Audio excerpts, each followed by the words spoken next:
ఒక అడుగు ముందుకేసింది లేదు.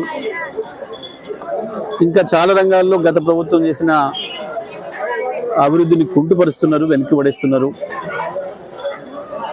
ఇల్లు కట్టిస్తామని చెప్పి ఇల్లు కూడా కొట్టే కార్యక్రమం మొదలుపెట్టిండ్రు. కొత్త ప్రాజెక్టులు లేకపోగా ఉన్న ప్రాజెక్టులను బంద్ పెట్టి పొలాలను ఎండబెడుతున్నారు. ఈ ప్రభుత్వంలో ఏ ఒక్కటి చక్కగా లేదనేది చాలా స్పష్టంగా తేలిపోయింది 20 నెలల పాలనలో. కాంగ్రెసు బీజేపీ సహకారంతో ఎట్టి పరిస్థితులలో కేసీఆర్ గారిని, బీఆర్ఎస్ పార్టీని మళ్ళీ లేవనియొద్దు తెలంగాణ అన్న కుట్రకు తెరదీసిండ్రు. ఈ మధ్యకాలంలో బండి సంజయ్ అని ఆయనకు కొత్త పల్లె అందుకున్నాడు. రేవంత్ రెడ్డి సరిగా చేయలేకపోతున్నాడు, కేసీఆర్ను అరెస్ట్ చేయలేకపోతున్నాడు, బీఆర్ఎస్ నాయకులను జైల్లో పెట్టలేకపోతున్నారు.